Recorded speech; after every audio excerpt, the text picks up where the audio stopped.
I'm turning trash to treasure today. The box my coffee cup warmer came in is the perfect size for A2 size cards. So I'm going to turn it into a gift box. I've measured my box with my ruler. I've gone ahead and pre-cut my pieces. I'm going to be covering the top and the bottom because there's instructions and such on there. I'm going to attach all of these to the box with a double-sided tape because it's the strongest adhesive I have. And here we go.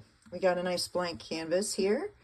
Now, I need more silver than just this little piece for our project, so I'm just going to make some up real quick with the make machine. I'm just using my foil with a toner panel or toner sheet.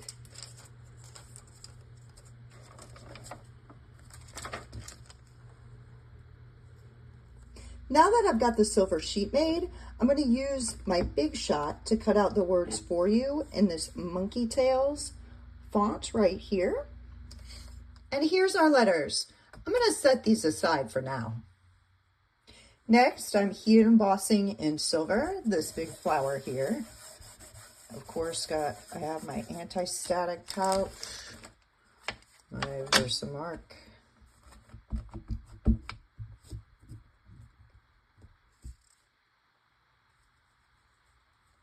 Now it's time to add some heat.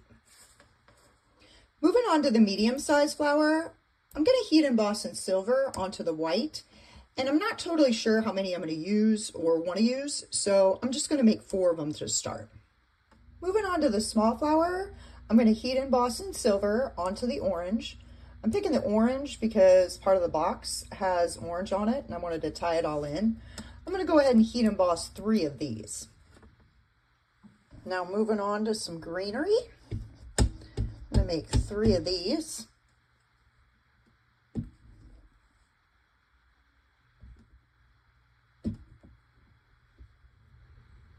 Now that I have a bunch of flowers and greenery made up, I'm going to go ahead and cut them out on my machine.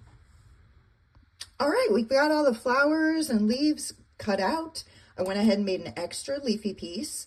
So now let's deck them out.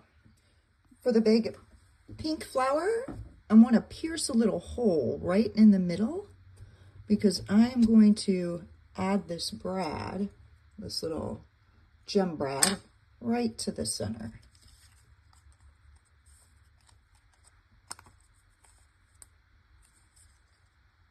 And here we go for this one. I'm decking out the white flowers with a little bit of orange peel stickles.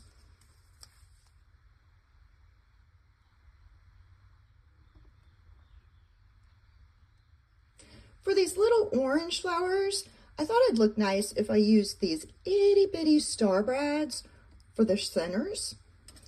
So again, I'm just going to use my piercing tool.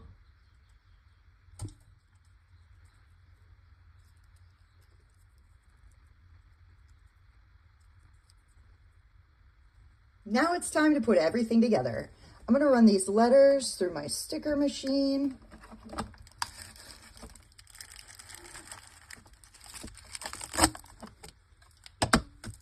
Now let's get these letters on here. I'm wanting to put them down over here in the corner, and I'm not going to worry about how straight and even they are. I'm going to put them on there kind of wonky.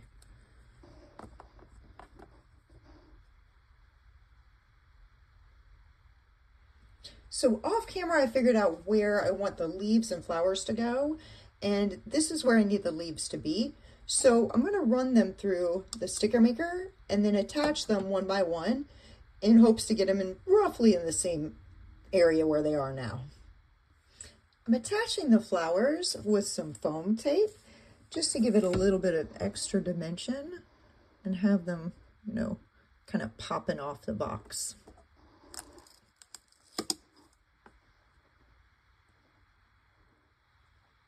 And here's our finished box. I really like how this turned out. And it's the perfect size for the A2 size card. So this is going to make a great gift box. I know some people like to know which stamps I'm using during my projects. And for today's project, I used Falling Flowers, use that one and that one out in the little leaves out of this set with these Mayflower framelit dies. And then also I used this flower out of the Secret Garden set along with the Secret Garden dies. All are from Stampin' Up. Thanks so much for watching. Please like, share, and subscribe. It really does help the channel. And happy crafting, y'all.